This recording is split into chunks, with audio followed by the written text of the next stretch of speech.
What's up, everybody? This is Chris from the BrahjCast. Flying solo today, but that's all good. I got my homie Belart Wright today. Two authors talking shit, talking shop. This should be a good one. Fuck it. I know it's a good one because this shit is pre-recorded and I spent all week editing it.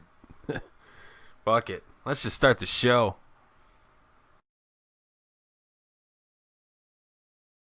BrahjCast commencing in 5, 4, 3, 2, 1.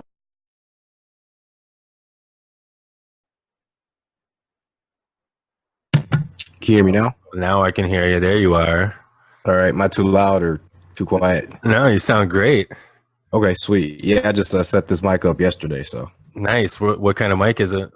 It's a Blue Yeti. Yeah, nice. I couldn't go that cool. I got a blue snowball. Nice. Which one is that one? Is that like the circle one? It's the circle one, yeah. And then I bought a mic stand and shit. It's all in the little spit guard and shit. Try to be all legit. Look at you. Right. Started doing this and the only microphone I had was the laptop fucking microphone. It was a little crackly and shit and picked up all the background noise. So Yeah, that's the same with my. I just got the laptop webcam. I don't got an actual camera, so.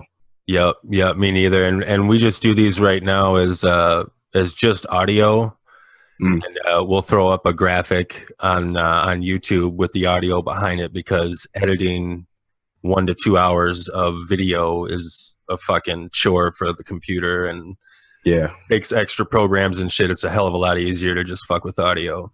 Right. So cool, man. Thanks for fucking being on, man. Appreciate it. Oh, no problem, man. Like, I've actually been like a low key fan of yours ever since I read the first book. So whatever you're doing, I'm there to support it, man. That's so fucking cool. How long have we've known each other online for probably like 3 years now, haven't we? Yes. Ever since Haley came out. Yep. That's so fucking cool.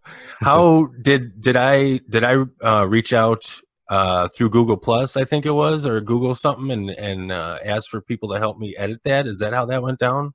I don't remember. I think most likely, like, I don't know, maybe I seen you somewhere and it seemed like a really good book, the concept of it, and I was just like, I want to try this out, and just read it and became a big fan of it. That's fucking awesome, man. You left a fucking hella awesome review. It's something I've always been fucking super appreciative of.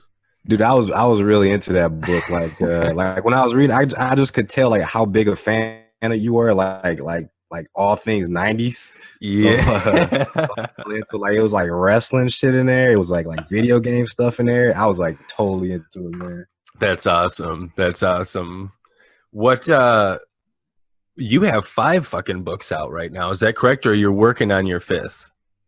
I might actually have more than that. I might have like maybe 6 or 7. Maybe. Are you serious? How many did you have when we first hooked up 3 years ago? So at first I just had I just had the Average Joe and the Extraordinaires, and right. I was working from that one. That one was just like, I love that book, but it didn't really sell too well. And from there I was just like, I want to sell a book. I want, to get something from this, and I just started, kind of pumping them out. That's so the one that sold really well was like Hell's Glitch, and I've been working on that series for a while now. So the art looks fucking sweet on that cover. I was gonna ask you, do you have someone that works on all of has done the same art? Well, let me fucking work on my goddamn words here. Do you use the same artist for all of your covers and all your other stuff? I used 2. Originally it was like friends, and like it was another author that did the first 2 Average Joe covers. Cause I've had 3 different Average Joe covers, and I settled on like a professional gal named Fiona Jade. So she's doing like the Average Joe stuff, and then I got like some guy I found on Fiverr. You ever been to Fiverr? Oh, dude, I lived on Fiverr for quite a few years. Yeah, Fiverr is awesome, man. You can get so much stuff on Fiverr. So I found like a cheap artist on Fiverr that turned into like a legit artist, and I pay a little bit more for him to do like like better looking covers and stuff like that. So he's been doing like my LitRPG books, like the Hell's Glitch series and Sci Hunters. His stuff's really dope. Yeah, it looks awesome. Man, thank God for the fucking internet and the ability to just be able to reach out, and sites like Fiverr. Because like 3 years ago when Fiverr kind of first launched, everything was legitly $5. You know, that was their gig. Now it's $5 to like get your foot in the door. But if you want some legit ass shit, you gotta do, you know, it's $60 for reals. But I got in at the same, you know, at the time when everything was legitly $5 and found an artist or two myself through Fiverr. That's so cool that that's the same route that you went. Yeah.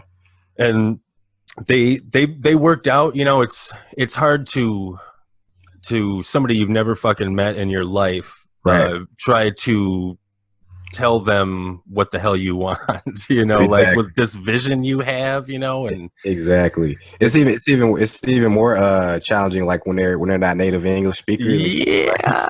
You have to like explain it but not over explain it, so. Yeah, and you can't use slang. You have to use legit words. I actually you know, when I finished fucking Haley Spaghetti, I was so fucking, I wanted a physical copy in my hand that I legitly just needed a cover. So I wasn't about trying to market it or broadcast it to anybody. So I just legitly went on fucking PowerPoint, and just whipped up some stick letters and some bullshit just to throw up a cover. And they accepted it. And then I got to send myself a fucking copy, you know, to edits because I wanted to like see what this was going to look like. And then through Fiverr, I reached out and worked with a girl from France. So I feel you on the native tongue. I was trying to, you know, man, put this vision in my head and try to give it to her. And it came out, but it really, she was limited. She was more of like a cartoon kind of person, like bubble heads and shit like that. And I wanted it to look a little bit more sci-fi or a little bit more legit, a little bit more real. And so, man, the evolution is actually that I have like 5 different covers actually in front of me till finally I think I've seen three different ones. Maybe I seen like maybe the cartoony one, then I seen like the 2 badass ones after that. For sure, man. When I finally hooked up with the guy I work with now, it's just fucking luck, you know, that a dude that's really legit with Photoshop who had free time on his hand and shit, you know. And I actually met him through fucking Blockbuster Video back in the day, and he was always talking about fucking doing this. He'd show me this cool ass Transformers shit he'd do on Photoshop. So I fucking reached out to him, showed him what the girl from France did, and then within 2 days he gave me like what that looked like in like real life. And I shit my pants, man. I got like my heart was fucking beating all fast because I was finally able to see the characters in my head in real life, and that was something else. Yeah, absolutely something else. But hey, fucking, we didn't even start a legit way. We just went right into it because I was so fucking excited to finally hear your fucking voice. Your name is Belart Wright. That is your pen name, or your fucking United States citizen name? No, that's my pen name straight up. I don't even know why I decided to go with the pen name, but I did, and it's really Belart's just my first name mixed up of my first name. This would be a Crushwick's yes. Go here. First name is Albert. Oh, there's the reveal. So yeah, that's me. I just went with that, and I'm kind of like branding with that name from here on out. So I like it. Isn't it weird how something sounds a little strange to you at first, but the more and more you fucking say it, it just becomes fucking awesome, and exactly it just rolls off your tongue like it's just another fucking word. Yeah, exactly. I kind of see myself as Belart Wright in some ways. That's awesome. That's awesome. So, according to your Twitter, it's author of 5 books, worker of women, minimum wage, and avid gamer. I wanted to pause right there. How avid of a gamer are you? Well, lately I probably couldn't even call myself that because I'm always I drop so many games nowadays, and there's so much stuff on my list that I never get to play. But once upon a time, you know, I lived and breathed video games. Yep. From Sega Genesis on forward, you know. Dreamcast, PlayStation 2. PlayStation 2 is probably my favorite of all time, to be honest. 360, you know. Love adventure games. Adventure games are are my heart. And then fighting games and Where action games. where are you at on Gears of War? Oh, Gears of War. Yeah. I wasn't a fan initially, but my boy Mark got me into it, and I've played all three of them. I haven't played Justice yet, but I played I haven't played 4 yet either. Now that I think about it, Yeah, there's like 5. The original trilogy, I played the hell out of that. For sure. That was my shit. Me and man, we had like a fucking squad of dudes that would fucking get online at the same time, and it's something special about that. When you got people you can play with on a regular basis to understand how they're playing, and it just is like such an advantage. Thus, it correlates with a lot more wins, which correlates with, being happy, so it's always fun. Yeah, that stuff's those shooters are a lot better when you got like a squad of guys to play with. It's a lot more memories because we got some memories of horror mode. Oh yeah. Hilarious memories of that. So yeah, we go all the way back to fucking Bond when it comes to that shit though. GoldenEye on 64. Yeah. Hours and hours and hours. But just like you said, man, hard to call myself a gamer too. Just nowadays there's just so fucking little time, and also, man, now games are fucking huge. You can't just play a fucking game and get done with it in a weekend or whatever, rent it, get done with it, and go on to the next one. Now you got to play them for 2 fucking years. Exactly. You got online stuff, you got multiplayer stuff, and then expansions, DLC, all that. Right. And I want to see what Call of Duty's all about, but you jump online there and you're dead. You're dead. What the fuck is that, man? I'm turning that shit off. You got to be pro. It's a little rough. It's a little rough. Gaming is evolving, man. It's crazy. It's cool, but you got to keep up with it. That's for sure. Otherwise, you're going to be that old guy, that old gamer. Yeah, that's kind of why I went the direction I went with my books. So that so my books are basically nowadays like video games meets books. So I can kind of combine that stuff, and then I can like say, "Oh, I'm researching for the book whenever I play a game, so I got an excuse to to do it." You're so fucking smart, man. I like that. Yeah, that's awesome. That's energy. When you're writing, do you like I have an outline that I wanted to go over with you. Do you have like a fucking process for each one of your books, or do you already know, like right now as we're talking, like 3 more stories that are in the works? Right. Exactly. I know exactly what I want to work on in the near future. My thing is like I have a shit ton of ideas and just limited time to work on everything I want to work on. Preach. So I always have something that I can go and do and start on, Do you do all that work? Who works on your blog? Who does that? Like that's all you? That's all me. Lately it's been taking a hit because I've been writing more, so I haven't been updating the blog as much as I should. It's so hard. But that's everything, like social media, the books, even nowadays editing and promotions and stuff like that. You got to be a jack of all trades these days. Man, and we need 36-hour days, brother. Seriously, preach to the choir here, man. There's just not enough time to like do what you want to do and like semi try to have a life and shit like that. Right. Oh my God.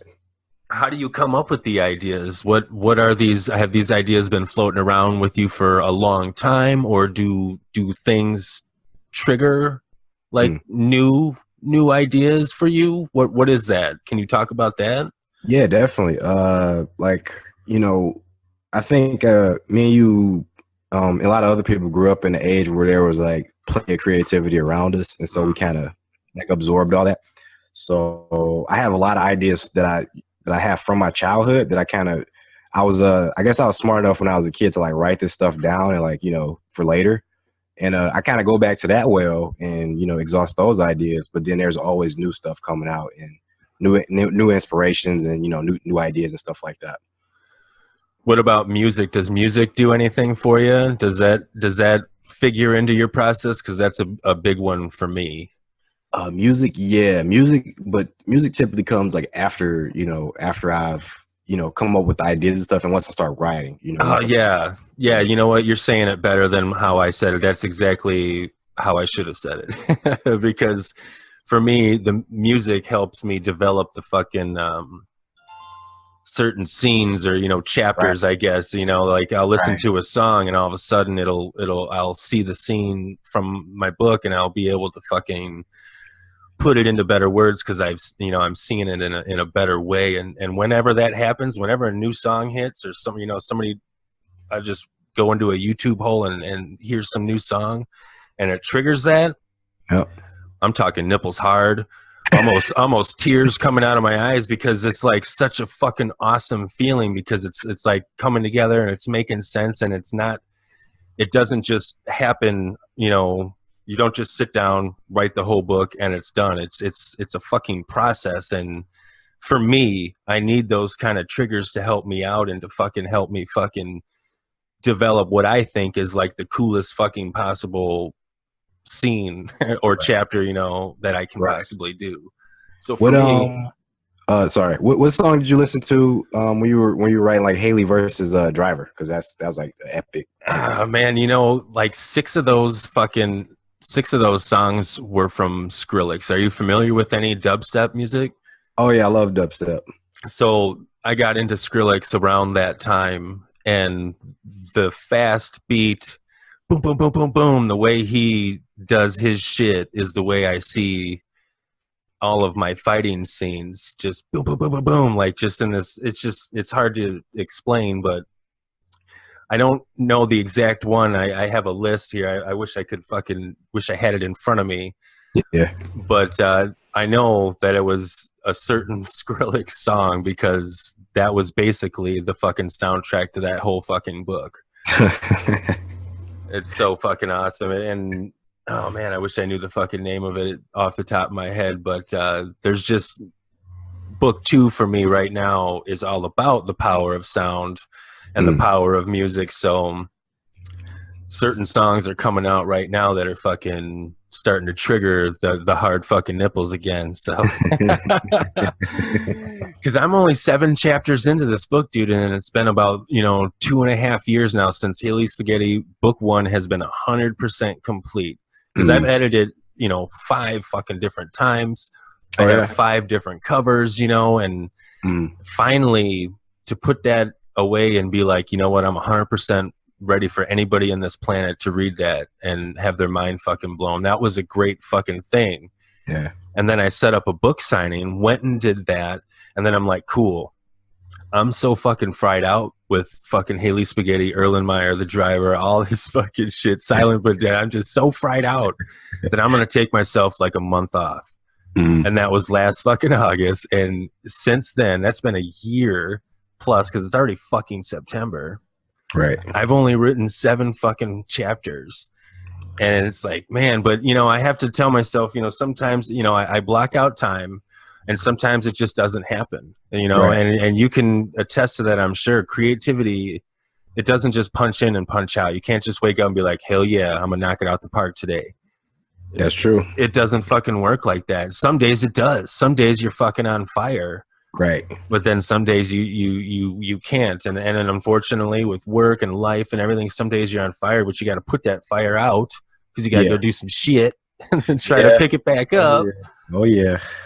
You know what I'm saying, though. Oh, yeah. You're preaching, man. You're preaching.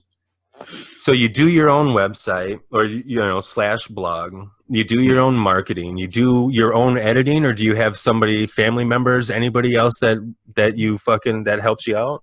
Well, I had to kind of calm down on the editing. I was doing it all myself before, but I would still send it to somebody. Like I would do like 5 different passes on the editing and still send it to like professional. Now I only do like maybe I do a couple passes of editing, and then I send it to a guy called his name's Lee Burton. Like he's the best. He gave me like some advice on the book. He'll give me like a critique, and he doesn't even have to. He doesn't charge for that or anything. But his opinions make the book so much better. Like every time, it just completely raises the book's quality. That's awesome. That's huge to have somebody like a professional that's fucking, not a family member, not a friend, an outside opinion that's unbiased like that, to be able to give you some straight up real critique. Right. Yeah. How about yourself? How do you approach it? The editing's hard. Because you want to be able to, it's not if you want to do it professionally, it's fucking expensive. That's for sure. Unless you know somebody, which is huge. Unless you've networked with somebody else, that's huge, you know. But so if you can't go that route of $500 to $2,000 fucking dollars to have, you know, when you go into the 380 fucking page realm, you're putting yourself into this weird price block because they go by words or pages and shit like that, and that's unfortunate. I should just put out 27 fucking 10-page books and then combine them all into one. That way I get cheap ass fucking you know what I'm saying? Like play the system or something. Yeah. But so to reach out to friends and family is what I had to do, and to say, hey, here's 380 fucking pages for you to read and please like critique. And no, you know, nobody in my family is an author or an avid reader, and that's fine, you know. So it was hard to get some good feedback. That's why I had to reach out to the world and the internet, and get some unbiased views from people, and you know, critiques and reviews. And man, getting those emails back from people, and they're like, "Yep, fucking shit was awesome. Here's all the shit we found," and it's like 3 pages of shit I fucking missed, you know, like spelling errors and grammar and shit like that. It's like, oh my God, man. Yeah, even when you think you did it perfect, you fucked up somewhere. It's like your fucking brain has just seen it so many times it skips over it. Yes, that's exactly right. Dude, because, oh man, I finally was like, I was at one point where I was like, that's it, 100%. I'm done, man. Like, break out the stogies, the cigars, let's fucking party. Got that thing in the mail, looked at it, and I shit you not, I just opened it up to a random page, boom, spelling error. And I fucking like shit my pants, man. I wanted to get sick. I'm like, what the fuck? This was just a random ass poll, and there it is, man. So go on my computer, look up this fucking file. I got 900 different Haley Spaghetti files. Find the master file, and sure as shit, there it is. Everybody missed it, including myself, the 10,000th time. I just can't believe it. Yeah. So, there's always something, man. Even sometimes after you get it professionally edited, there's still something. You know, like sometimes I go back and take a look at some old stuff just to make sure, and I always find something. And you know what? It's at a point to where it's like, you know what? Fuck it. If you want to talk, if my story is so horrible that the reader is just gonna like pick on that two like thes. I've seen that in my book. I had the word "the" twice or some bullshit. You know what I'm talking about? Like a minor error, something like that. Yeah. If that's in my book still, so be it. If that stops the reader, then I didn't do my fucking job. I don't have them captivated enough anyway that they're gonna sit there and pick on that. So fuck it. You know, I'm at a point where I'm finally just okay with whatever's in that bad boy because I just trust the stories. Yeah, I'm exactly the same way. Same here. Fuck yeah. What did you go to school? Like, I didn't go to school to be an author. Like in high school and college, I wasn't like, you know what, when I get out of here, I can't wait. I'm getting all the learning to be an author. I'm going to be an author. Did you or did you not? I did not. I didn't know what I wanted to be when I grew up. For sure, right. I tell you, I was always creative though as a kid. Like I didn't stop playing with like toys until I was like maybe like 14 or 13 or something like that. And when I did that, like I would make like these complex storylines and stuff like that. So I guess I had an inkling that that's what I wanted to do. And then my brother, when I lived with him, when I was like 15, he the first thing he made me do was do like homework in the summer. And I was like, what the hell is this? Like, why am I doing homework in the summer? But he had me like write short stories and stuff like that. And from there, I kind of figured it out. Like, this is what I wanted to do. And I was writing more and more. So I guess he helped me figure it out. That's huge. I like the ability when you're writing these when you're writing the stories to like when I wish I would have done it like when I was your age, because I was a different person then. So to be able to go back and read stories that were written through like that, like that lens, that viewpoint, you know what I'm saying? Would have been really awesome. I wish I would have done it at a younger age. Yeah. Because, man, who knows? Yeah. Knows? It's certainly a different feeling. I say that like when I look at some of the stuff I wrote when I was a kid and just seeing the stuff that, preoccupied my mind, it is very different but then like it does help you nowadays to like look at that and kind of explore that. Like, oh, this is how I felt. Let's see where this idea takes me now. Even though I haven't thought of this since then, it's interesting to me now. So let's expand on it. So, as a matter of fact, the one story that I was writing back then, is really similar to Haley Spaghetti in a lot of ways, and I think that's what attracted me to Haley Spaghetti. And I started that story back when I was like 11 or something like that. And I'm just like going back and looking at it. I'm like, yeah, this is like really cool. It's like, like adventure. It's like another world type deal. And that I'm totally not interested in that stuff now.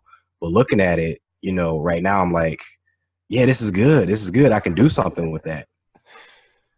Do you try to embed like, I don't want to say like personal messages, but like, maybe that is what I'm trying to fucking say, like personal messages or like a certain, like an underlying message in any of your stories? Like for me, like for example, I try to embed like confidence and communication and charisma. I call them like the 3 C's. Like I try to get that to always ask questions. Never say that you know something. Say that you understand, that you're continuously learning, like shit like that. I don't try to like blatantly put it out there. I try to underlyingly put it in there because, I want it to be fun still to read, but I want a younger reader to, as book 2, 3, and 4 come out, to see the consistency of that. Right. And that's like the message that, because, one day me and you aren't going to be on this planet, bro, but our books are going to be, so our messages are still going to be fucking there. Yeah, that's very true. That's one thing that came, as I didn't even think about that. Like that wasn't like a reason I wanted to start writing books. It came out like maybe a year into it that I was like, shit, man, even when I'm, dead and gone, all these books, everything like that will still be here. My word will still be here. And that'll probably be when I'm fucking famous, is when I'm fucking dead. Yeah. Well, a lot of artists will share that with you. Right. What about writing style? What would you say is your writing style? I don't even think I got one, to be honest. And that's an answer too, man, because your own style is a completely fucking legit answer in my book. Right. Yeah, I mean, like, I guess I write, the way from the stuff I read, that stuff kind of seeps in me. So I just kind of write, like I think a writer would write, but at the same time I write in my own voice. So that's mainly it. I don't come to it thinking like, oh, what style does this book need? If anything, I'll think about the tone or something like that, but that's about it. That makes sense. That makes sense. Like there's a point in my first book that I'll stop and just talk to the reader. Like I'm fucking Ferris Bueller or something like that. Just completely stop the story and I'm like the author just talking to the reader. Mm-hmm. And I don't know if that's like legit, but at the, like if like professional authors think that that's fucking hokey or stupid, but it's like, what? I don't give a fuck. This is my story. This is how I want to fucking tell it, but it's strange. So inevitably, whenever somebody's saying, "Oh, I'm reading the story," I'm a little fucking nervous because of the way I guess my own writing style is, which is probably completely unconventional. Yeah, I feel you on that, brother. I don't really care, about rules and shit like that. And the longer I've been writing and publishing, the less I care. Because I've kind of like checked out other books with unconventional writing styles that were just, to me, just completely stupid. And it's all subjective. Like, and the person I thought was completely stupid is like a best-selling world-renowned author. I just thought his stuff was garbage because like he doesn't use like quotations when people are talking. So yeah, weird. Yeah, it's very weird. So to me, I don't like that at all. But he has millions and millions of fans. So what can I say? Yeah. So I feel that same way with my stuff. Like I do it my own way. So if you don't like it, you don't like it. If you do, you do. But if you like are a snooty critic, and say, "Oh, I'm not following established rules," then that's your prerogative. I just don't care. I feel you on that so much. That's so awesome. It sounds like I'm fucking talking to myself, man. Because, at first I wasn't like that though. I was very kind of worrisome about like what the fuck somebody's gonna think about this, and fucking this was kind of like my baby and shit, and I wasn't out there telling everybody, oh, hey, guess what I'm doing, everybody? I'm writing a book right now. Guess what I'm doing? Guess what I'm doing? It was all on the low because I didn't want the pressures of it, and the pressures to finish like I have now, because I announced that this is going to be 6 fucking books. So now I got pressure. Oh, man. You're in this for life. I know I'm in it for life, hardcore, man. But I will say, though, there's nowadays I do think about, like, in terms of sales. I do think of, like, how something will fly in terms of sales. So yeah, I'm going corporate, man. I'm going totally corporate here. But like the thing I changed, I'm re-editing the Average Joe series to like I'm changing the way my dialogue works, because before I had it like kind of like a video game to where you see the character's name, then you have like a colon, you have quotation. So I like that, but for other people it's like hard to get used to, and so I don't want to turn people off like initially. So I'm just change it so that it makes it easier for other people to get into the story. So stuff like that I'll change. Well, there you go. And then in 20 years, when you're fucking rich and famous, people that have that original copy, that's going to be some dope shit right there, man. They'll have that original copy that's written with the language, the way you said it was the first way. Right. Yeah. It'd be like some first series shit. Exactly. It'll be worth a ton of money. And I still got like a bunch of those in the closet, so I'm going to be secretly profiting off of that shit too. That's awesome. But once I'm like, if I ever do get to the point where my name alone can sell books, I'm just not going to give a fuck. I'm just going to use my own writing style anyway. So right, because if your name alone can sell books, it's because of your fucking writing style. Exactly. I think back in the day, people like Stephen King and all that shit, not to take away from him at all, but it's just for the example of back in the day, pre-internet, and the ability to share information at the click of a button. And, anybody could have been like, there was probably a lot of really good authors that didn't get noticed, is what I'm trying to say. Exactly. It wasn't just Stephen fucking King, and right. It's like nowadays, everybody's got a fucking chance, got a fighting chance, just how much you want to fucking grind it out, man. Exactly. It changed like the nature of the whole thing. Like I find it actually fascinating because like even the way I write nowadays changes. Like I'm not writing books as long as I used to. I'm writing them short to get them out there more.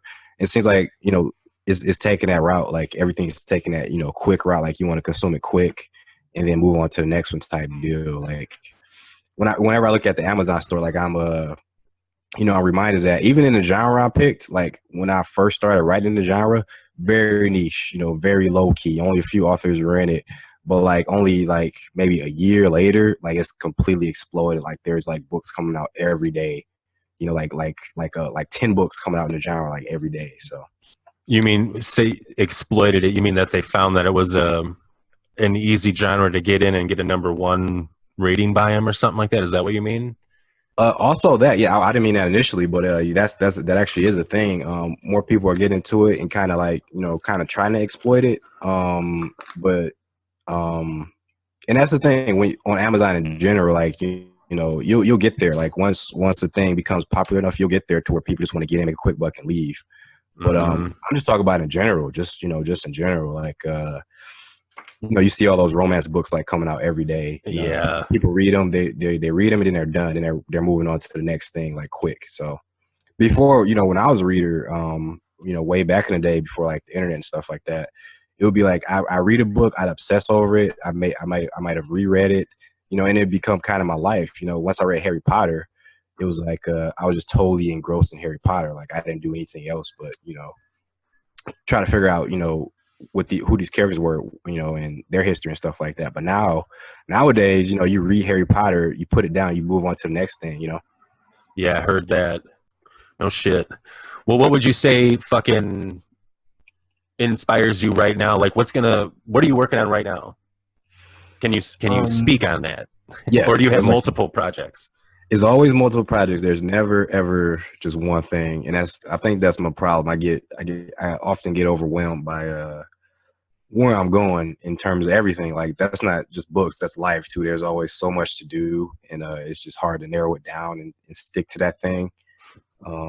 Yeah, because I'm actually like me and my boys I grew up with. We're actually designing video games too. Oh So shit! Nice. Yeah, that's also a thing we're doing. So it's tough to figure out that and to figure out the book stuff and then to figure out like to pay the bills and stuff like that. It's always a juggle to figure this stuff out. But regarding the books, yeah, there's always multiple projects. And the thing I'm working on now is just more LitRPG stuff in the Hell's Glitch universe.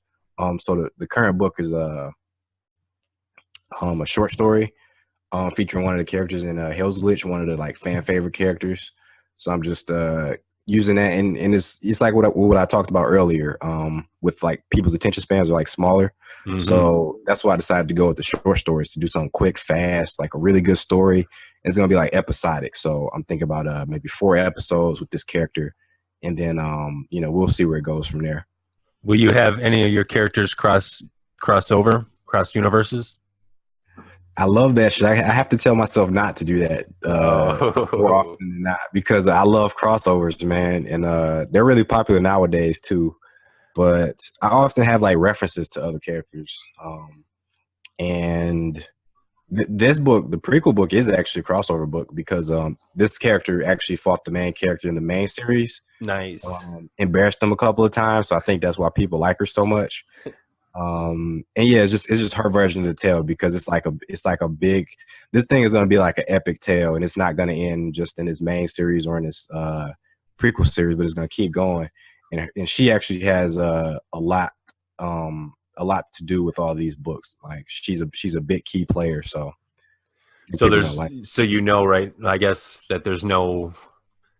I was going to ask you if you already knew some of the stories, like endings and shit, because like I know how I'm going to end, but the details are still very open, up for grabs. Like I'm not being completely final about it in my head. Like right. I know the path she's taking and how it's going to end, but I just want it to be completely open until I'm all the way up to that point, because I want to have as many possibilities of, some creativity to pop in there as possible. Right. I think that's a really good way of doing it, really. As long as you know where the story's going, the in-between is, what it is. Like I like to be a little bit more specific than that. I like to have like kind of my big story beats planned out. But often I probably shouldn't do that anyway, because the characters often take over and they fuck up my story beats anyway. So it's like, you can do all the planning you want, but if you stick to that thing too hard, then I think it sometimes ends up boring because it feels formulaic or something. Heard that. Yeah, but you should be spontaneous and have adventure and have fun. And that's why I let my characters take over more often than not. Where do you draw, keeping on the inspiration, where do you draw from to name shit? Oh yeah, this will be fun. Isn't that fucking hard, man? Well, I mean, because like there's just so much shit to be inspired by, man. True. There's like I think I'm inspired by like some similar shit to you. Like, wrestling is huge, huge inspirer. I don't watch as much as I used to. Same. But I catch the clips on YouTube, and wrestling's always entertaining. Video games, comics, anime, manga, movies, real life, some specific shit. Hell's Glitch was actually inspired by like Dark Souls and Sword Art Online. There you go. And games like that. Average Joe is like inspired by like Harry Potter and like detective stories and like the Warriors. I have a lot of Warriors references in there. That old movie. Come out and play. Yes. My bullies, the bullies in Average Joe are like fanboys of the Warriors. That's so awesome. They're like dressed like the Warriors and wrecking shit in the story and stuff like that. Man, there's a lot. Sci Hunters was actually inspired by like Phantasy Star Online, like Star Wars, Borderlands. I think all of my books have like some type of big inspiration from something else. when you name, have you thrown family member names or like your buddies' names, or somehow kind of intertwined them when you're naming cities or like how planets or main characters? I mean, you have 5 books, so that's quite a bit of things you have to fucking name. Yeah. Like, have you ever drawn into that pool of just like family member names or something like that and just put them in there? Not that. Oh, shit. I'm usually okay when it comes to naming shit. I usually have some type of crazy name in there, but like it's hard not to use like people I know for like personalities and shit like that. That I can't resist doing because it's just like, it's just what you know. So in Sci Hunter specifically, I haven't told them yet, but 2 of the characters are based off of my nephews. No doubt. And if they ever read it, I think they would notice, but I don't know for sure. What's the average length of the books? You said they're progressively kind of shortening up, or is that something you're starting right now, is like moving towards the shorter story? I think my readers will probably prefer shorter books. Not to like shortchange any plot or anything like that, but like the books get what they need to get done. For sure. But yeah. Nothing is what's the word I'm looking for? Nothing is nothing is big as Average Joe. Average Joe is pretty long. It was like maybe like 38 chapters or something like that. Damn. They weren't like long ass chapters. They were right. The book was probably maybe like 400 or 300 some pages max. But nothing that long until I get to like like once I get ready to write like big epic series, then maybe but maybe like 200 something pages, something like that. But yeah, lately it's been like, ever since like Sci Hunter, it's been about 280 or so pages, something like that. For sure. Yeah, my first one was 380, but that was because it's book 1 of the series, so it served a purpose. One of the bigger purposes, oh shit, there goes my computer. Duh. One of the bigger purposes though was all the background information that it had to supply, so right, that stuffed up a lot of the pages. So going on from here on out, I feel like I'll be able to get them done within 250 or so. But again, it's not something that as I'm writing that I'm like, oh shit, man, I've got to say more here because I'm not going to make page 250 if I don't. If I don't make it, I don't make it. Right, exactly. Like when I do it, it's like I wanna get like a certain amount of books out per year.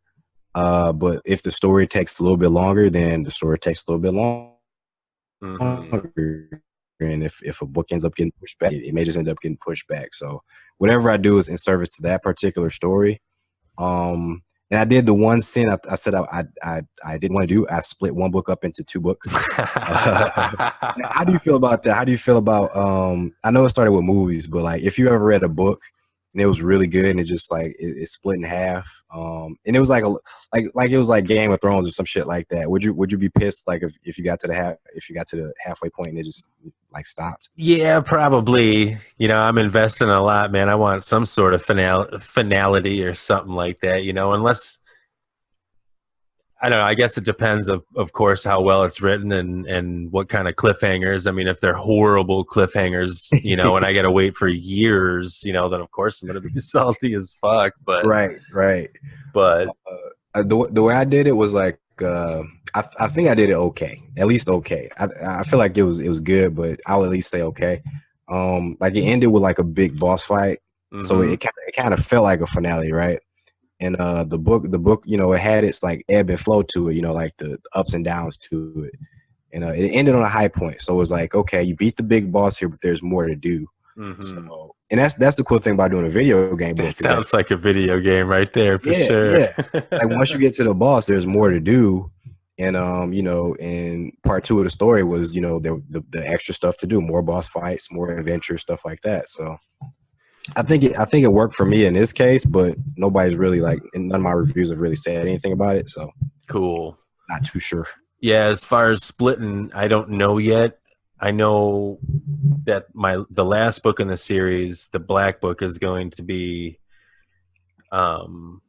Probably longer because it's got to sum up a lot of fucking shit. This is going to be quite a fucking journey, and splitting that in two, I don't know, but what my books are going to end up being are going to be kind of like colored. They're going to be known, or I'm going to try to make them known as colored coded kind of books. Like this first one is going to be the white book because she kind of is dealing with the white lands right now. She's in green Sadia. Next one is fucking the red, the mountains of fucking Ashenroth, and then blue is the water at the coral, and then the black is where she ends up ultimately, dealing with the boss and shit. But in between that, between book 5, book 4 and 5, I'm going to stuff in the gray book, which has like, it's kind of off the color scheme. And that's going to be the story of Haley's dad and how he became who the fuck he was. And where I'm at right now is that's going to be in the tune of a Western. And I fucking can't wait to fucking get there and start writing that, man, because I'm just feeling it lately, and pieces are coming together in my head, really small pieces of the plot. I know what I need to accomplish in that book, but like I said, like kind of my process is, so I got to kind of get all those fillers in, and they're starting to come more often with kind of different songs that I'm hearing and shit like that. And I'm specifically downloading some, Western, that High Noon, Clint Eastwood bullshit, Western, but it's like Western dubstep, and it sounds so fucking cool, man. Just to listen to that shit on the side, when I'm driving to work or something, and just try to get in the mood or something like that, and try to figure some shit out. But that's a lot of fun. So that's like the way I'm gonna do it. But possibly that last book might be cut into 2, because by that time. Because, I'm saying it right now in the year 2017, by that time is going to be 3 to 4 more years.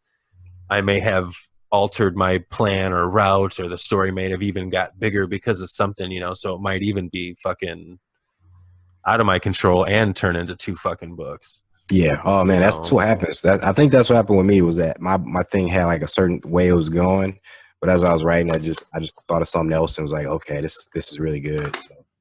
Yeah, Haley Spaghetti was a 40-page story, a 100-page story, and then when I hit like 150, I knew what I was really wanted, and then I knew, like, I had that aha moment of what the story really was, and then it, blossomed into kind of fucking knowing the entire outline and knowing what the hell's going on and shit like that, and that was huge. Yeah, there was like 3 chapters of that book that really hooked me, because they were like. They were almost like a story within itself. And you know what those chapters are? Which ones? They were the ones when she met Wu Peng. Yeah, when she was training. Yeah, when she was training, man, those chapters were like, holy shit! Like this is not what I was expecting when I started to read this book. Like, right. A 10-year-old girl goes inside the mind of a fucking ninja assassin to train for 40 fucking years. Yeah, like what the hell? But I had to figure out, how the fuck am I gonna have her train and not age? Like, how the hell do you do that? How do you acquire? I didn't want her to like go up to some magical crystal ball and just and download it all, you know what I'm saying? Lame. Yeah, lame. I wanted there to be some, and with that training, it starts off in that fucking. It's like a 3-stage process, and it starts off with that basic ass room and that basic ass fucking sitting there in the dark, and she's like, turn on the motherfucking lights, and he's like, why the fuck do you need lights? And she's like, so I can see, and he's like, why the fuck do you need lights to see? Right. And that was boom. That's the first time where in that book you're like, weird, like, or at least as the author, I'm hoping you're getting hit with like a little bit of a mini message there, like right, that you've been trained to just like think a way to think. You've been trained what to think, not how to think, is my big fucking motto. Right. That came across well, man. I just wanted to let you know, like, cool. that took me out. I was like, I was learning some life lessons right there. Oh man, dope. Then she progresses to them fucking stairs and spends all this goddamn time trying to go up these fucking stairs, trying to scale them, see what's at the top. And that's a metaphor for, us, as it's my metaphor. It's not, it's my own kind of viewpoint. We're all just kind of trying to just run to the top. We're trying to get there and scale the top. And so she automatically thinks that. And again, it's all about not what to think. It's how to think. So the whole time the lesson is to just jump down. Spoiler alert, shit. But she spends years and years and years perfecting martial arts and different training and shit like that along the way. Yeah. You know, and then fucking goes all the way down and then fights the fucking driver, which was a fucking great scene to fucking write. Man, that scene was such a fucking fun scene to write, man. When she's fighting all these ninjas, these Ozoturbs, which are fucking that's a, you know, when I go to naming shit, you know, it's just like you, it's gaming and movies and old school shit, and I'm a big fan of this movie called Breakin'. And there's two dudes that fucking dance there. This is 1986 fucking break dancing, and it's Ozone and Turbo. So those guys, they're breakdance fighters, so of course they're called Ozoturbs. You know what I'm saying? Like a little Easter egg right there. There you go. You know, and they just fucking put on a big ass. They carry around a big ass boombox and fucking hit play and start fighting and shit. It's just so fucking fun to write. You know, I have a big ass smile on my face when I reread this shit, and that's exciting. I think that's what it's all about. Yeah, like when you're having fun, like that really comes across to the reader too. Like I was in there. I had my holy shit moments. Like, am I reading this right now? Like, I thought I was reading like the little Harry Potter book or something like that. You know? Just got badass all of a sudden. Like, right. Then she fucking fights old dude. It's a fucking size of a goddamn skyscraper, and then fucking goes down, wrecks his ass. Yeah, that was a fun scene to write. Her running all up him and carving him into fucking pieces. I just had like God of War music playing in my head the whole time. Straight up, dude. I was probably playing God of War at that time. You know what I'm saying? I mean, you feel all those inspirations too. Yeah. That's awesome. Yeah, that's awesome, man. Yeah, it would be. How epic would it be to see your stories out on the fucking silver screen, man, out in the theater and shit like that? With the stories that you've written and the story that's in your head, that movie that plays in your head, to see that on the big screen, how cool would that be? That would be so dope. Like I would even settle for like, I'd love to just see like an illustration of my stuff, like something to bring it more life, you know? Right. Like a fucking short story or a short little movie short or some shit like that. Yeah. Even like just one scene would be pretty dope. I would straight up have I would have a fucking tear in my eye if I was sitting at a goddamn movie theater, people about to see my shit. Oh my god, man! Dude, I think your books like would be perfectly suited for it too. Like it just seems like it has so many vibes, and like it got like a Harry Potter. Like, I don't know, meets like a Karate Kid vibe to it. Right. So it's like I think your stuff's like suited for like the big screen. You know, and I got a degree in marketing, and a bit of it is I tried to tailor it for that, you know, and if I was ever gonna be in a situation where like a company was gonna be like, look, we might actually fucking back this, blah blah blah, you know, and I gotta have something to be like, this is why, and it's like, look, this is why it's gonna be 6 fucking stories, because this is the day and age of 6 fucking movies, you know. Nobody just does one anymore. And the marketing, you know, with the different characters that you can meet along the way for toys and shit like that. Her name alone, Haley Spaghetti, is marketable with fucking like Kraft and shit like that. You know, let's get some SpaghettiOs. I don't know, man. Like the world is my oyster with this shit. And really, man, like it really has like the vibe of like a lot of like, you know, really, you know, high tier productions out there. Like sweet. Like, yeah, it feels kind of like Lord of the Rings too. I forgot to say that. Like it you know, it has some like, you know, you go on this adventure, you meet like a little fellowship of people trying to help you. Yep. Oh yeah, I think it's perfectly suited for that stuff, man. She's like, got the list. She's got a list. She's got to get something from every land, you know, and fucking basically gonna have that crew with her at the end. Yep. She's gonna be breakdancing with Tornado. Oh man, she's gonna be able to control the weather. Man, I got such fucking plans for this little girl. It's just insane, dude. Yeah, I think that's the awesome part, man. It's action packed. It has heart. It has lessons, but it's also funny. Like, right. If you got humor in there too, you know, you're just asking to print money right there. For sure, man. I gotta do more. I gotta grind it. I gotta grind it harder and get it in front of more people, you know, and for free, even as I don't want to make the money now, you know, I just want to get it in people's hands, because just like you, as I develop books 2, 3, 4, and 5 in my own library, that spurs sales of book 1 and 2. Because if someone comes in on book 5 of my series, they're gonna be like, well, shit, what the fuck happened in the first 4 books? Gotta buy them. You know what I'm saying? And just like you, they're gonna be like, damn, what the fuck's up? This dude's fucking awesome. His style is sweet. What else has he fucking got? You know, and boom, you've got the library. And the sweetest thing, one of the sweetest things, in my opinion, as far as the monetary aspect of writing, which isn't the only reason we do this, but it's a great thing that you can make money for the rest of your life on something you've already done and you're done working on. You know what I'm saying? Like your book is done, it's written, and you can make money on it for the rest of your life, and you don't have to consistently like write that book. Every time someone buys it, you don't have to like rewrite it. You know what I'm saying? As far as like physical work, you've done put in the work, and now you can reap the benefits for the rest of your fucking life. Right. If anything, you would only have to market it, and you know, oftentimes once you get that one seller, like that's it. You don't really even have to do much marketing. So. For sure, man. And gosh, what is it? Is it just is it the grind? What can we do? What can someone like me and you do that have the story, that have it in production, you know, have the actual books? What are you trying to do? What do you think that is your next step to try to fucking step up your game to the next level? So it's the opposite of who I am as a person. So I really have to grow as a person, but you just have to be more out there. You have to network more. That's really it. You have to know more people.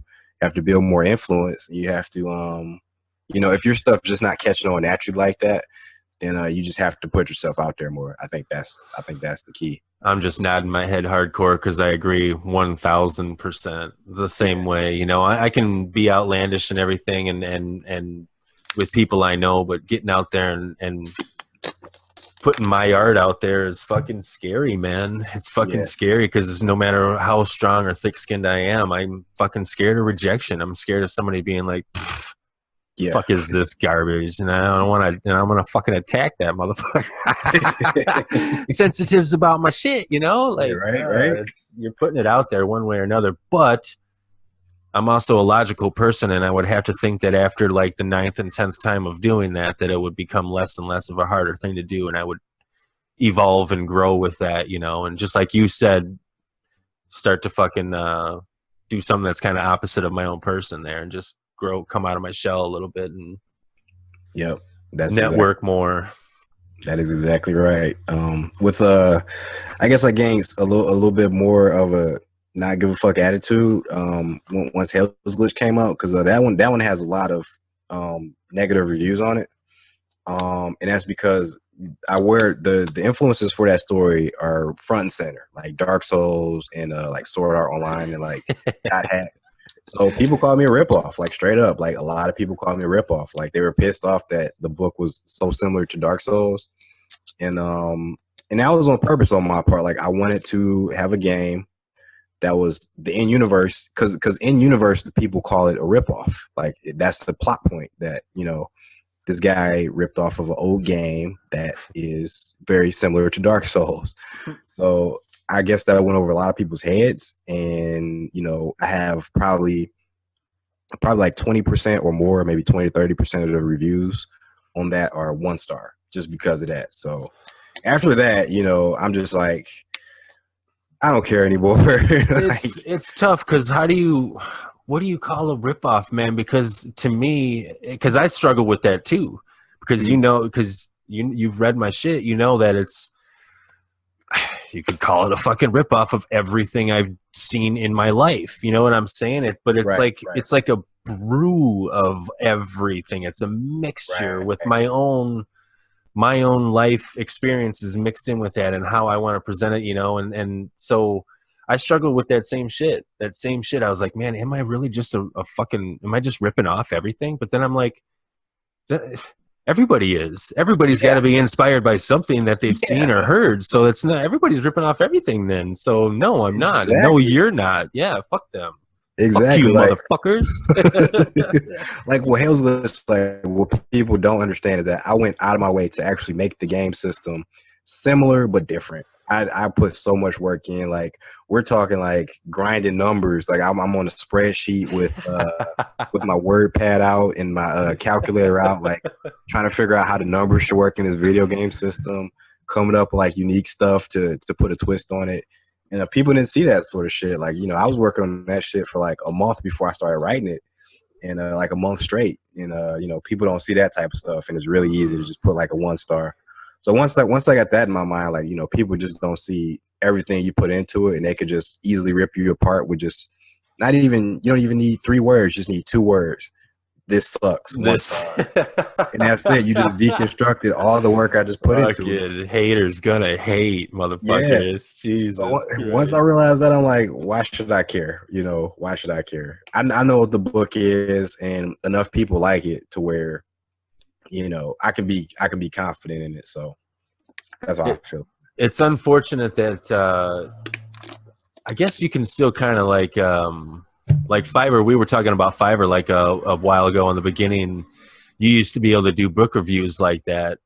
You used to be able to like pay somebody fucking $5 or 10 or 15 and fucking they would fucking purchase your book and review it, you know, legitly. But I think that got out of fucking hand where people were just started to copy and paste reviews and shit like that. So they were becoming kind of fake, right? You know, and then people were getting banned and shit. Cause now you can't even do that. You have to like legitly pay somebody fucking hella good money to fucking review your fucking book, man. It's crazy. And it's like, man, I just want to give it away to get those reviews for free. Like, here, I did the work. I'll even pay for it for you. Just have it. Just review it. Get some feedback on there, because I think, and it's, again, this is a tie back into us we got to like understand our community and how we can connect with them. And it seems like, you know, reviews are obviously fucking worth their weight in platinum, not even gold, you know, platinum.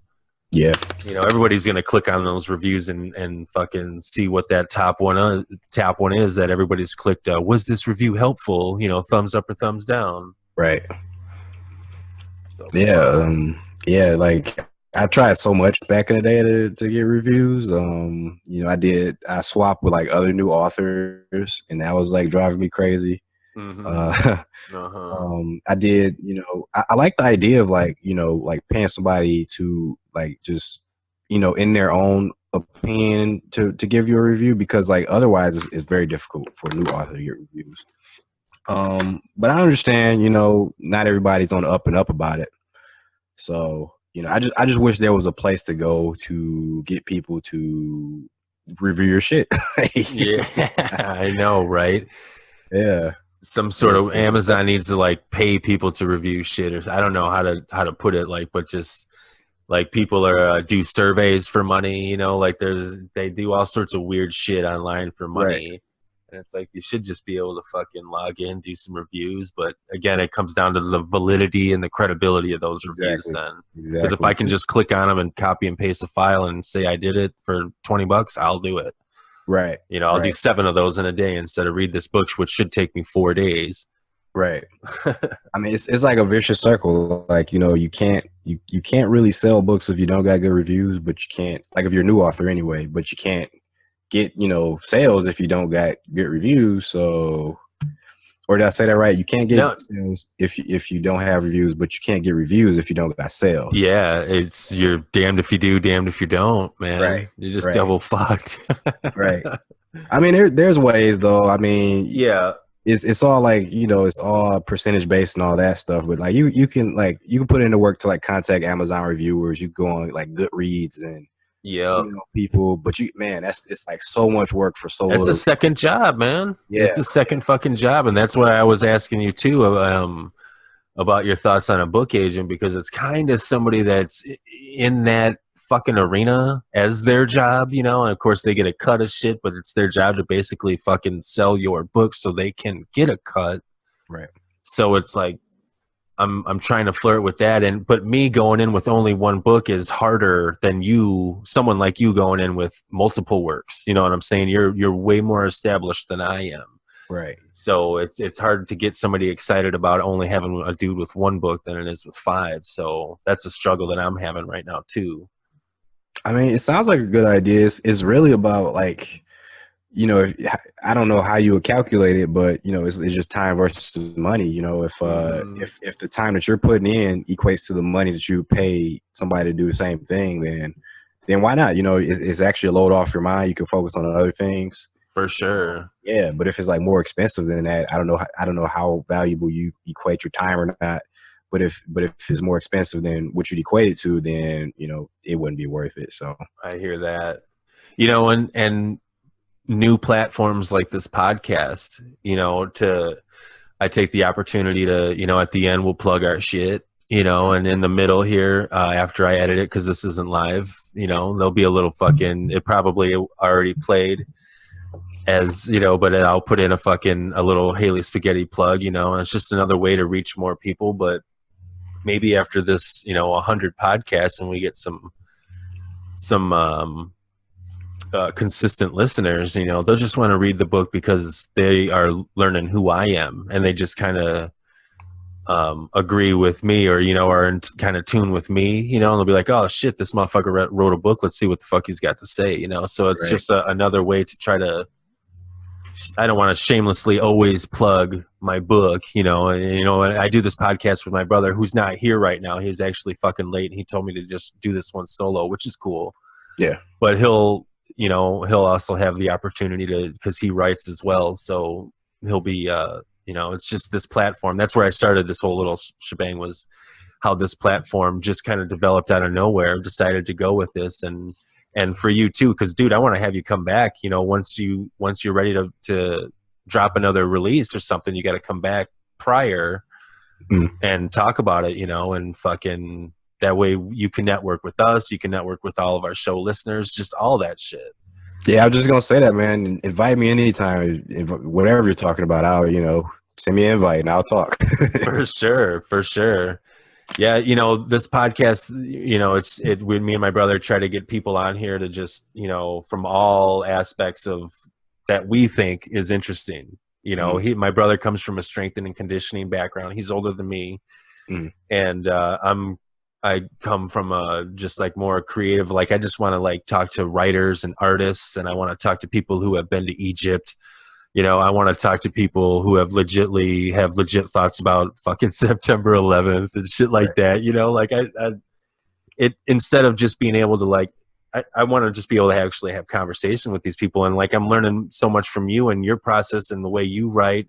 And, you know, in the future, we'll be able to exchange, you know, links and people to help edit, you know, our shit and stuff. So it's just all about networking and getting comfortable behind this mic and talking to fucking people. So definitely would love to have you come back any fucking time. Exactly, man. Exactly. And again, you hit the nail on the head. It's like, I think these other things, these other platforms do help us out. You know, they help us sell books. It's like it's another synergy. And that's actually why I got the Blue Yeti mic, because you know, another excuse to play video games. I'll just play them and then upload them to YouTube and, you know, talk about them, you know, stuff I like about them, stuff like that. And maybe people from there, if I ever get people from there, will come to my books, because they're also about games, and, you know, another platform to promote myself. Absolutely. So, got all sorts of channels just driving everywhere. Just, yeah, to get everybody to be able to fucking understand what you're all about, and fucking, if they're there watching you game, then they already fucking like you. You know, they already, if, you know, because I only watch certain people, you know, so it's just the way I think. I think it's pretty logical. If they like it, they're going to be like, damn, this motherfucker's got some books. Let's try this shit out. Exactly. You know, it doesn't hurt. That's for sure. Yeah, exactly. That's how I feel about it. Well, fuck, anything else you want to talk about today, really? I mean, I wanted to talk about one more thing, basically, of, you know, when I plug this the week prior, I'm going to be putting it out there to people in my book writing communities and shit, anybody that might have be stuck in a rut, I don't know, writer's block or something. You know, I just wanted to see if anybody's out there listening that is, because one big thing is people tell me is that they could never write a book. And I don't believe that, because to me, I think that means that they don't think that they're creative enough. And I wanted to get your thoughts, I guess, on that to close off. Is do you, and I might be wrong, but do you think everybody's got that story in them somewhere, and they just are having a hard time getting it out? And if so, what would your advice be to that? So yeah, I think everybody does have a story. And that story may not be for everyone, but you do have a story to tell. And if you want to tell that story, just go for it. The thing is, man, everybody doesn't have the technical skills for it. That's for damn sure true. But you get better over time.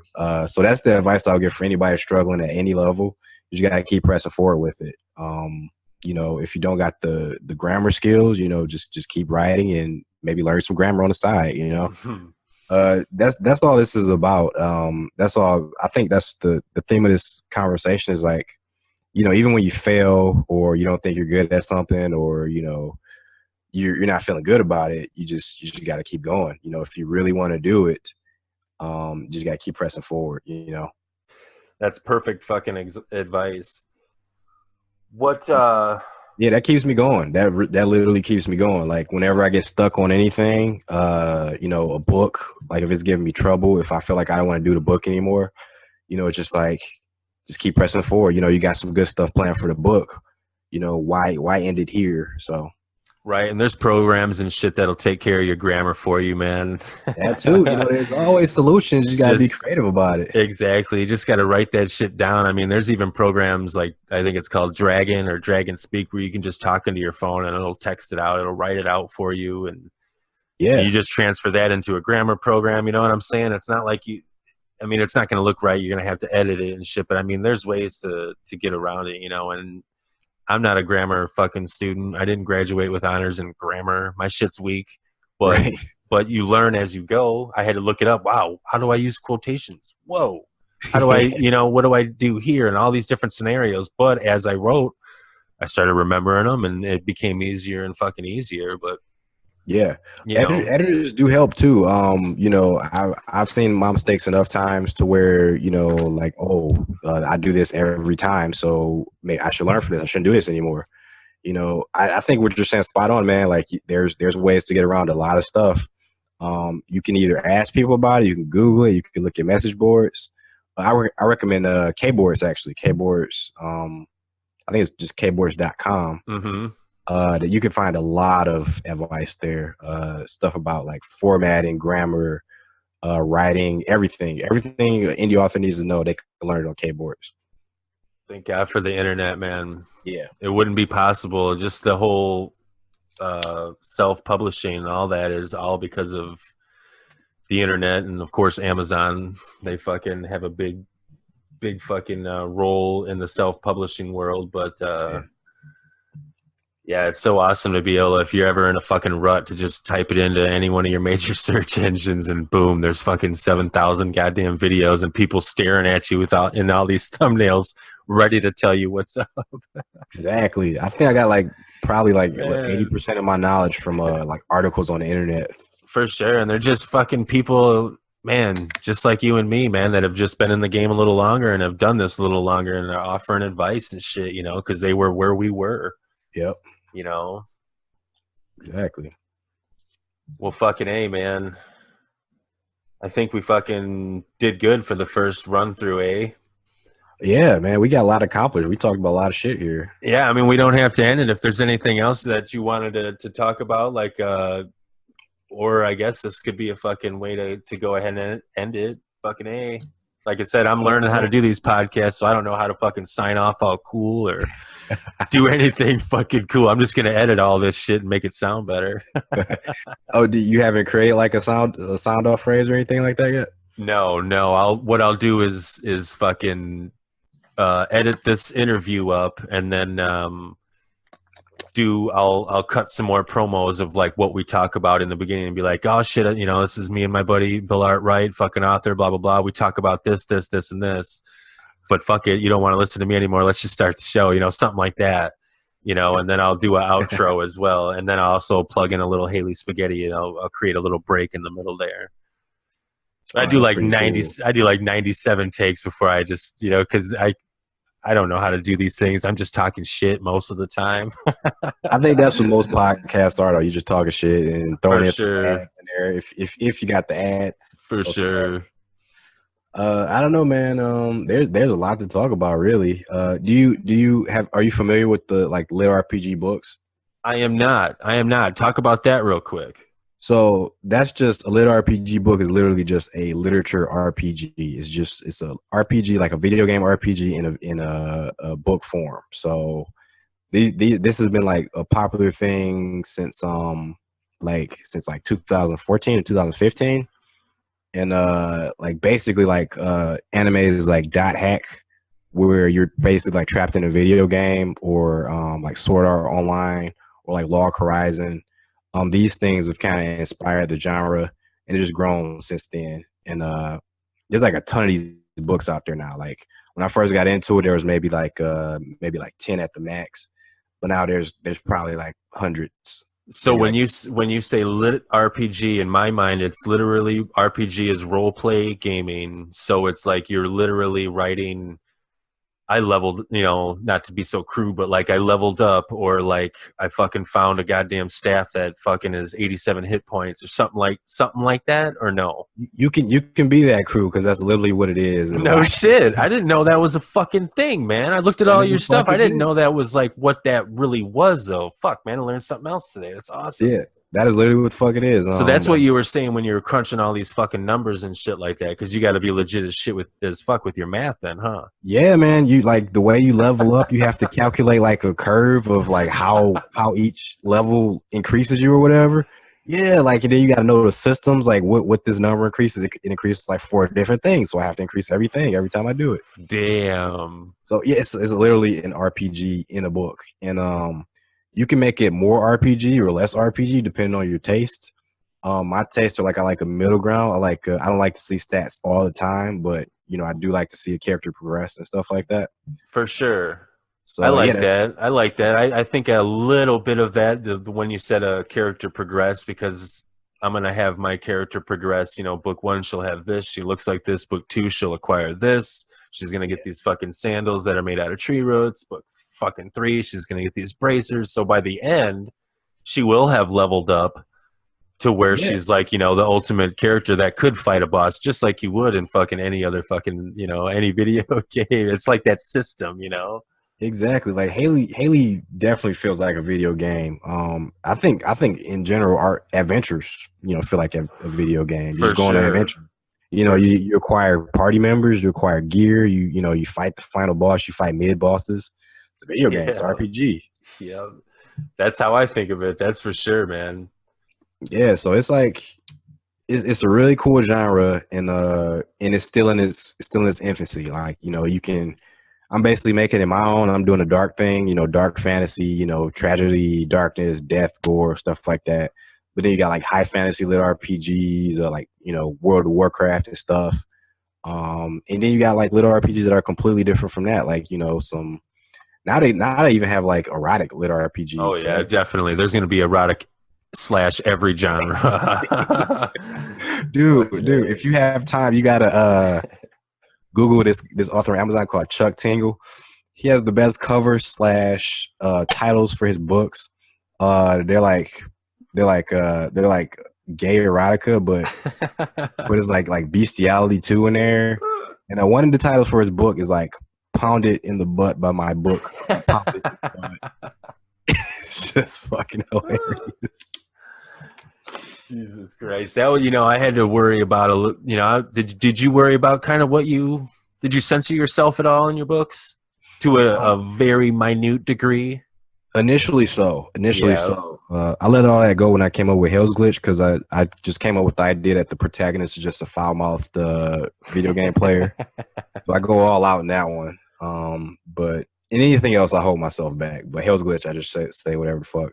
Oh, and I want to stay on the lit RPG, because to some of the listeners, it might sound weird to read a book about like your role-playing video game, but 5 years ago or 7 years ago, it probably sounded weird to watch somebody play video games online. And now Twitch and Mixer and everything are multi-billion-dollar companies, because that's fucking all people do is watch, like that's a thing.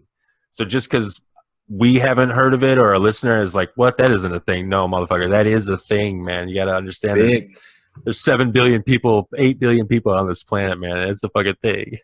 Yeah, and it's a worldwide thing too. Like I get a lot of my sales from Australia or India or France or Germany or England. Fuck yeah. It's worldwide, dude. And now that you say that, actually one of the inspirations for Hell's Glitch came from watching somebody play Dark Souls on YouTube. I'm gonna give him a shout out. His name's Epic Name Bro. Oh no shit. Yeah, Epic Name Bro. I watched like hundreds of his videos, and it inspired me to like write a book about Dark Souls. So. That's so awesome. Lately on YouTube, as far as watching gaming, I've been watching oh motherfucker, Stone Mechanic 64, Stone Mountain 64, and he plays Player Unknown Battlegrounds. Have you heard of this? PUBG? Yeah, I've been hearing about that game. Oh man, where it's 100 people drop in on this big ass island of a map, and you just play till there's one fucking squad or one dude left. Yeah, it's like a survivalist game, right? Yeah, yep, it's fucking awesome, man. And he's that guy that jumps in there like he's straight from the fucking Vietnam War. Okay, everybody on my 6 clock and going 6, Keister's this way, blah blah blah, 4 clicks north. But he's fucking hilarious, and just went in a YouTube hole one night and found one of his videos and watched it, and then boom, fucking been a fan of his ever since, And it's like if that dude fucking wrote a book or was in a movie or something, like since I know him through that platform, I would be like half interested in what the fuck that is. He wrote a book, let me check it out.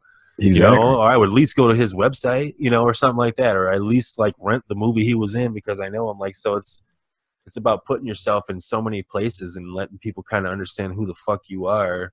Right. And then couldn't say that better. Instead of selling just your book, man, just selling yourself as a person that motherfuckers want to know and hear. And Yep.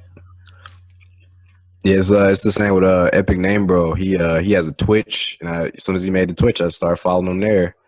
And he programs games too. So whenever he releases a game, I'm gonna at least check it out. I might buy it. So right.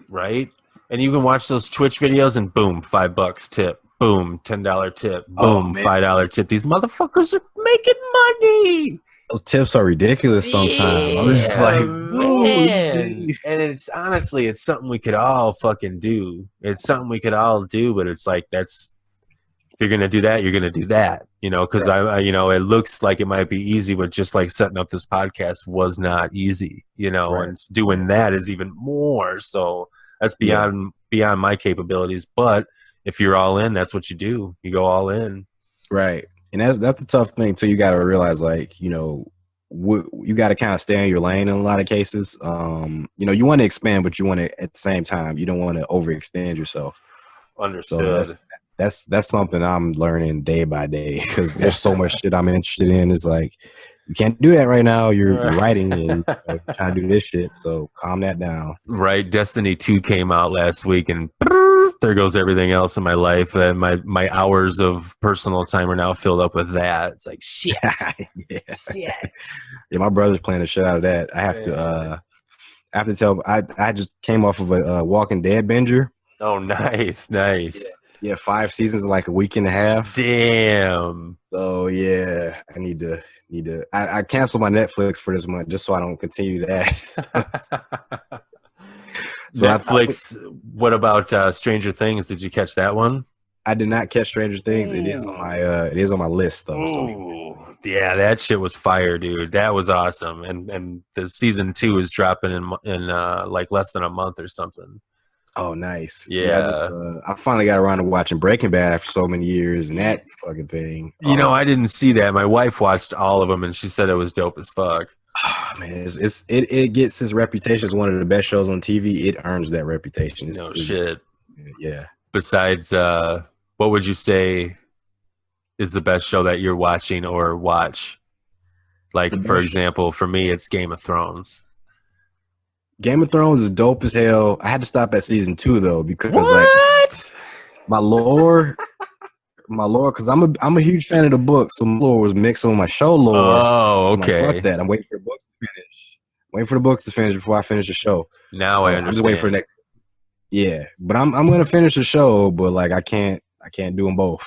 Dude, it's getting sick. I've never read the book, so I don't know shit. But the show version is fucking amazing. The production value is through the roof. I mean, they're making fucking hour-long movies, 8 of them a year, and that's fucking hard to fucking do and not cheap, and Right. and they're not, it's not B-level bullshit, man. I mean, they realize that they have a fan base of like a fucking billion, Yeah, so they got to worldwide. feed them, and the YouTube communities that it has spawned, as does everything, but the Game of Thrones community itself is just so fucking huge. As soon as an episode drops, people are fucking dissecting it. They know the lore behind it. I don't. So me and my wife actually will watch a 20-minute review the next day after the show because we know what we're watching, but these guys really know what they're watching, so we'll watch those, little reviews, and they'll be like, oh, this is a shout out to serve fucking blah, blah, blah back in here and shit that we totally missed. So it's amazing the communities that are available on damn near fucking everything. On every show, Breaking Bad has a goddamn huge community, fucking everything. It's crazy. Yeah, I respect the hell out of the show. The actors are really good. The like you say, they don't. It's not be like costumes are good. The writing is really good. So it's For sure. I can't wait to get back to it. But man, fuck, I gotta wait for that book. We keep watching. We find ourselves watching a lot of documentaries too. We have Netflix, so there's plenty of cool documentaries there, and a wide range of topics, everything from fucking pharmaceutical health to fucking Egypt, back, advanced civilizations, and did we go to the moon, and fucking all sorts of cool shit. Oh, I love that stuff. I can binge on that stuff. Man, I know you can. Man, I start binging and it's like, man, we didn't go to the fucking moon at all. I start getting all crazy about it and shit, and it's like, yeah, calm it down, reel it back in, it's just take that information, what I see, and process it, and then try to figure it out, but don't go off quickly fucking telling everybody, right? We never, blah, blah, blah, blah, blah. Right, exactly. I have to remind myself that like real life can be a lot more interesting than fiction, and that's when I really want to I want to read more stuff, but oftentimes I don't got enough time, so I just look at a documentary about it. So it's like, yeah, I know. Real life is so fucking weird. I know. Reading's tough, man. It's like you said, it requires time. Like getting an audio version of my book, I think was definitely something I looked into because I think people have more time during commutes. Yeah. And flights and all this shit to download a podcast or download an audio book, but again, the size of my first book, definitely double-edged sword. It was cool to have all this content for the reader to read, but if it was only 50 pages, an audiobook would have cost me $45. But since it's 384, it costs like $7,000 fucking dollars. It's like, what the fuck, man? What am I supposed to do? Yeah, that But to have some slick ass dude with a nice ass voice, but professionally read my shit, with questioning and the right voice inflections and be professionally in a studio, it's fucking professionally done. That's going to cost money, I guess. Yeah, it's one of those those business expenses that you need. Man. That's when you've become a business. Once you start spending money on shit like that, you've officially become a business. Right. Like you're thinking profit over cost. Yeah, and then you start thinking in deadlines too, which I think can be negative because then you're forcing content, you're forcing creativity. Yeah. Oh no, I set a deadline for myself, and I actually set it. The deadline I set for myself, I put a pre-order for that deadline, so the book had to be out for that pre-order. Oh shit! And, in some ways, it did limit my creativity towards the end of that book. So I feel you on that. I feel that 100%. But it also lit a fire up under your ass to fucking complete something like that, It did that job quite nicely. Yeah, so you got to find that delicate balance of fucking lighting that fire, but still being fucking hella inspired. Right.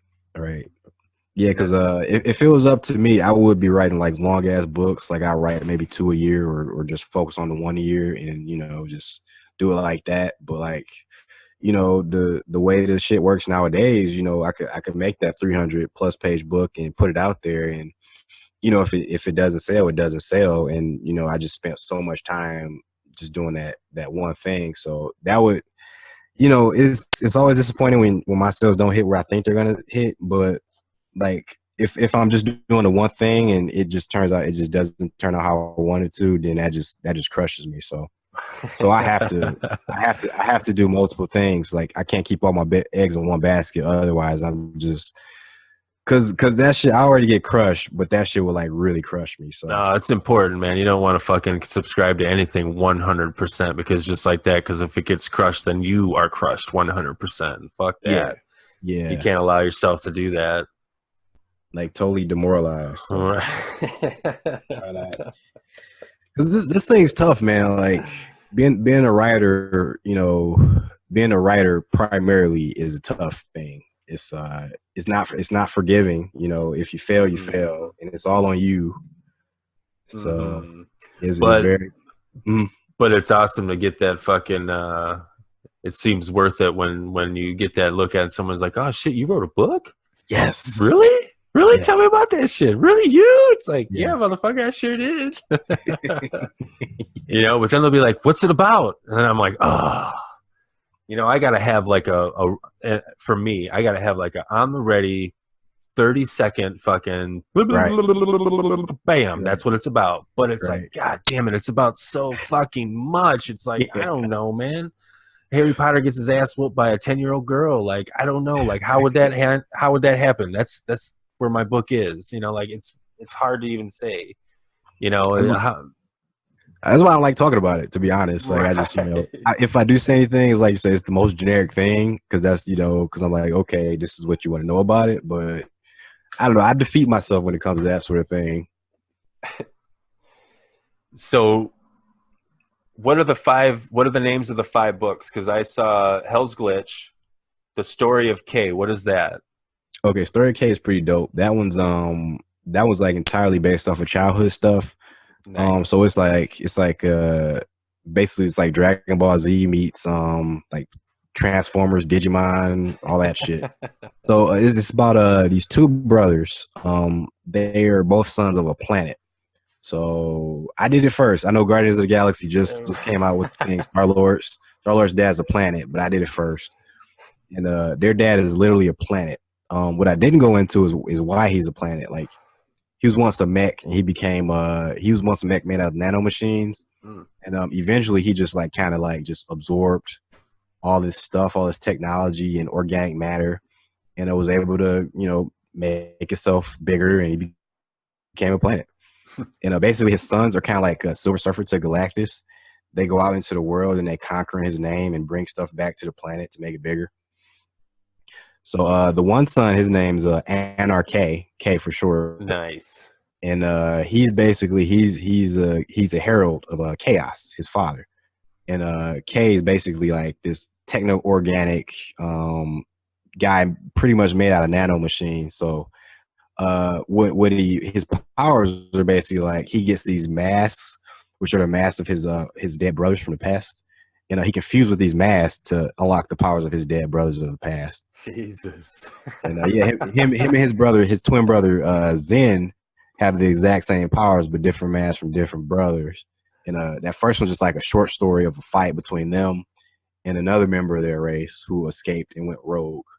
And they're just trying to bring him back. So the whole book's just one big epic fight, pretty much. No shit. Yeah. Of all your books, which one would you see or could you see turning into a video game, an actual playable video game?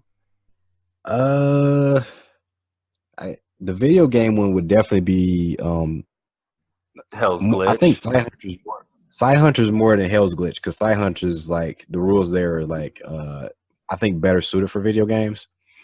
Because if I made the Hell's Glitch video game, it would be very similar to Dark Souls. Right. To be completely honest, it's different enough to be its own thing, but it'd be very similar. But yeah, Sci-Hunters. Why you said it would relates more to like a video game? Why? Just because of the general layout of the story, or like or what? Yeah, all of that, like the layout of the story, the way the game works, because it works similar to like how Elder Scrolls Oblivion worked. Okay. You level up based on how you use the skill. The more you use the skill, and the aesthetic of the world is like post-apocalyptic. It's like technology there, shields. So it could be a shooter. It could be like it's about psychic powers and shit like that, cyborgs, all this sort of stuff. So it's definitely more video gamey to me anyway. All right, I see what you're saying for sure. Well, fuck, man. I think this would probably cut it out right there, man. We almost went 2 hours. That was fucking huge. Yeah, there's a lot of talk.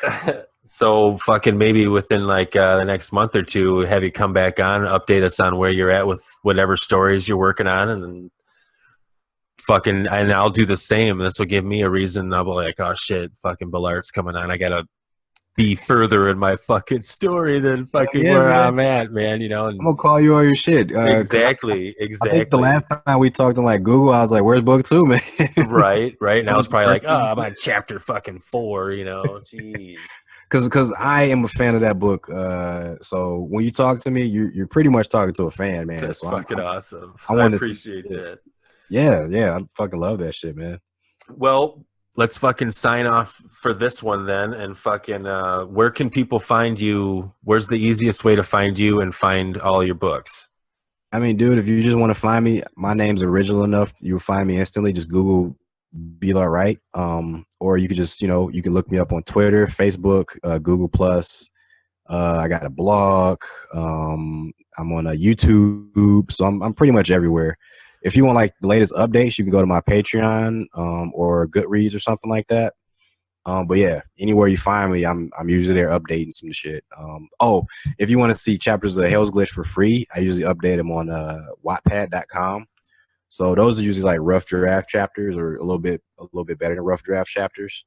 So if you just want to check my shit out, just go to Wattpad.com, look up Belart Wright, and you can read my stuff for free. All right, man. That sounds good. I'm in all those same fucking places too. It's crazy. Oh, yeah. That's the indie author, man. Exactly. When you look up where the fuck do I gotta be, those are the fucking places. Goodreads, Wattpad, all that shit. Heck yeah. That's awesome. All right, bro. Well, thanks for fucking coming on the podcast. I really appreciate it. All right, no problem, man. Like I say, anytime. And I had a lot of fun talking to you today. All right, sounds good, brother. I'll fucking keep in touch via Twitter or all that social media, and we'll have you come back on real soon, okay? Definitely, man. Good luck, man. All right, you too, brother. Take care. All right, you too. All right, later. All right, everyone, that's the show. Appreciate your listeners. Appreciate Belart Wright for showing up on the podcast. I don't know. Fucking A, you want to find me on social media? Crushowitz on everything. Snapchat's the funnest. Twitter, Facebook's lame, but we gotta be there because our grandma's there, family's there. Shit, I don't know. We're racking up some awesome visitors coming on the show in the next couple months. Can't name them all right now. Got NDAs going out. It's top secret shit. Podcast's a lot harder than I thought it was gonna be. A lot of paperwork, a lot of fucking logistics, a lot of yellow, red, orange tape. But that's what you got to do if you want to get fucking high class, super quality fucking guests on your show. Anyways, I'm just fucking talking out of my ass. None of that shit's true. We're trying to find people. So if you know anybody interested, fucking holler at us. Oh shit, fucking A. Anyway, love you all. Love all your likes, subscribe, shares, the comments, the direct messages. Put that shit in the comments. You got shit to say, don't direct message me. Just put it in the comments. I ain't afraid. Anyway, that's it. I'm out. Peace. No, I can't end on peace. It's not fucking 1996, brah. I'm out. Brahjas and Brahjettes, if that's a thing. Maybe I'll start that. Probably not. I don't even have a tagline yet. Fuck it. It's only episode 3. I don't even have to have one yet. You're still here, so fuck it. I don't even need a tagline if you're still listening to this shit. If you are still listening, fuck. You're the best. Love you all. I'm out.